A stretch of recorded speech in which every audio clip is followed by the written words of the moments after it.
Hello Whovians and welcome to my review of Doctor Who, Fury from the Deep, as opposed to Rolling in the Deep. Anyway, so Fury from the Deep. So basically the synopsis of this story is the TARDIS lands on the surface of the sea, just off the east coast of England. The time travellers use a rubber dinghy to get ashore, where they are shot with a tranquilizer dart and taken prisoner by security guards as they have arrived in the restricted area of a gas refinery. At the refinery base, run by a man named Robson, the second Doctor learns that there have been a number of unexplained problems with the pressure in the feed pipes from the offshore drilling rigs. It is later revealed that one of the rigs has sucked up a parasitic form of seaweed which is capable of releasing poisonous gas or a strange kind of foam that allows it to take control of the minds of those it touches. And that is essentially the plot of this story. Okay, Fury from the Deep. This is a pretty iconic Doctor Who story for two reasons. The first of which being that it is the first story in the show's history to feature, wait for it, the sonic screwdriver. Woo! Not this particular sonic screwdriver, but a sonic screwdriver. And the second reason is, it is the final story to feature Victoria. Yeah, this is Deborah Watling's final Doctor Who story. She stayed for pretty much an entire season, coming in at the end of the previous season and staying till the penultimate story in this season. We have one story left in this season to go, but yeah, this is her final story. It's a shame. But yeah, so overall, what is Fury from the Deep like? Overall, I really enjoyed this story. It was really good. It isn't perfect, but I think it's a very good story. One of the best, I would say. Like the previous stories in this series, again, you're going to hate me for saying this, but this is the same problem. It's too damn long. I'm getting sick of this season now because every single story is 6 parts. It's starting to really piss me off. I know that in the next season there are going to be less 6-parters, as I've been informed, so thank God. But oh God, there are just it's just these stories don't need to be 6 parts. Like, some of the stories being 6 parts I don't mind, but this one didn't need to be 6 parts. There are some slow pacing to begin with, but once the story gets going, it really gets going, and it becomes an intense thrill ride. That's what I love about the story, is that it is intense. And in a weird way, this is the first story. This is, you know, Doctor Who does weed. not in that way, but Doctor Who encounters weed, which is you can kind of laugh about that, but it's really scary. This is quite a scary story. They've went a long way to make this really intimidating. It's like this sort of the fact that it's kind of like this parasitic weed, how it essentially chokes people to death, poisons people to death with gas, is really interesting. I think they call it the Trendil. So, I mean, and that is really scary, and I think it works well in the show's favour for this story.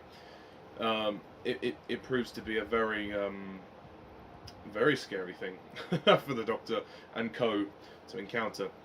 I think the production design for this story is fantastic. All the sets at the refinery are great, and actually the location stuff as well on the coast, I like that too. That's very good. I also think the performances are fantastic this time around.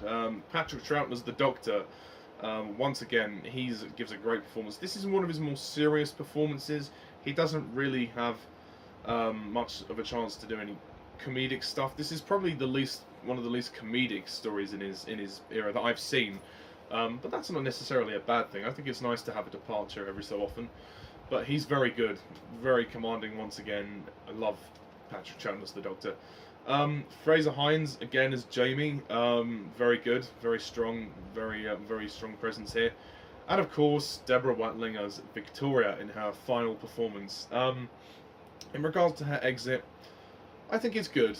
I think it's nice. I would have liked more of a goodbye scene with her and the Doctor. Then again, I guess they didn't really want to rehash the previous exits from previous companions, as they did before. I mean, it's a better exit than Ben and Polly got in the previous season. And I mean, as for Victoria, I thought Victoria was a pretty good character. Will she go down as one of the best companions? Perhaps not, but you know, she was pretty cute. She was cool, and she was one of those that could act very terrified. Deborah Watling did a great job at acting terrified most of the time, but she had her strong moments too. And her sort of the beginning of her character journey was particularly interesting to see that she came from the Victorian era and how she kind of adapted as her life with the Doctor came into fruition, and her decision to stay almost does come a little bit out of nowhere, but I guess because in this story she's really, you know, she really pulls on the kind of the scared, terrifiedness, like the like in nearly every episode of this story she she does scream a lot. So I think for her own conscience she decided that things were getting a bit too terrifying, and she thought it was time to just settle down, you know, and she doesn't really have anywhere to go home to, so she just decides to stay at the refinery with the Harrises and live with them, which is nice. I mean, you know, it's a nice exit. You know, it's a very moving exit. She just decides to, you know, let go of the Doctor and Jamie. I mean, Jamie tries to you know, make sure that she knows what she wants, and that it is her decision. And you know, Jamie's clearly sad that she's going, but the Doctor says, you know, she's got to make up her own mind. It's her life. By this point, the Doctor, I think, is kind of used to loss. He's lost a lot of people so far, and now he's just kind of getting used to it. He knows that one day people will leave him eventually. He knows that Jamie's not going to be around forever. I mean, obviously, but Jamie is quite distraught about it, and I think Victoria was good. Is there much more they could have done with her? Maybe not. I don't know if I could have seen her go into another season, but I did like her time on the show. And as for the story itself, it's a very good, very dramatic, very tense piece of television. The pacing is a bit better than some of the previous stories, but it still has its moments towards the beginning where it does need to pick itself up a bit. But I like the design of the weed and the foam. It's very scary, this story. There's some horrific death scenes and some very intimidating moments. There's one moment where I think it's Harris's wife, like the Mrs. Harris is like kind of strangled, like she's kind of she's strangled to unconsciousness. Like these guys come in and open their mouths, and they sort of create this kind of I don't know how to describe it, but there's the two guys that come in and open their mouths like that, and it forces her to kind of kind of strangle herself, and it's a really dark, dramatic scene. This is quite a dark Doctor Who story. This is not played for camp laughs. Oh no, no. But it's very well made, and I think the script by Victor Pemberton is also very good, and I think the direction by Hugh David is good too. It's a great story. It's definitely one of Troughton's best stories, and it's a nice exit for Victoria. You know, her time in the show will definitely not go unnoticed. But yeah, the adventure continues in the Wheel in Space, which is the final story in this season. Which of course stars Patrick Troughton. You know, so the show continues on. But Victoria, so long and farewell. Okay, I mean, there's not much I can really say about the the rest of the story. I guess the supporting cast are good. I like Robson; he's very good. The Harrises, Mr. Quill, and oh god, what's the name of the other one? Mr. Wint and Quill. I think his name's Wint. I can't remember. I think that's his name. Yeah, they're good. There's some good side characters. There's a lot of characters in this story. Some great moments of tension and drama. But yeah, no, I am going to score Fury from the Deep a 9 out of 10.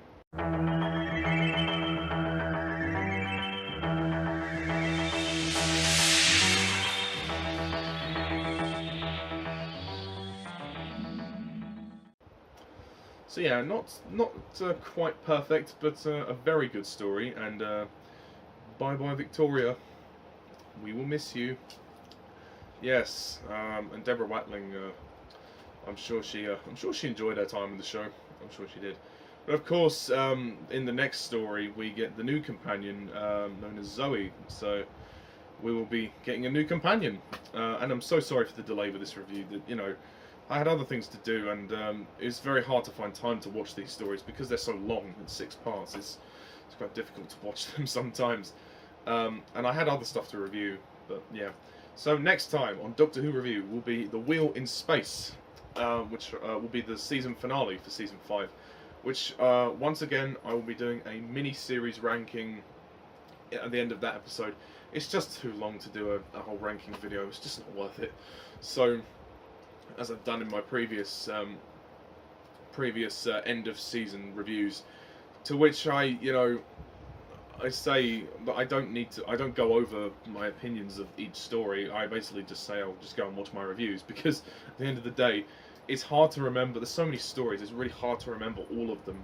So I just basically do a mini ranking. I remember like bits and pieces of them enough to do a ranking, but I don't feel I need to go over them. So I just suggest going to watch the reviews. But anyway, that's all for now, guys. So thank you all for watching, and as always, I'm Mr. TARDIS11. See ya.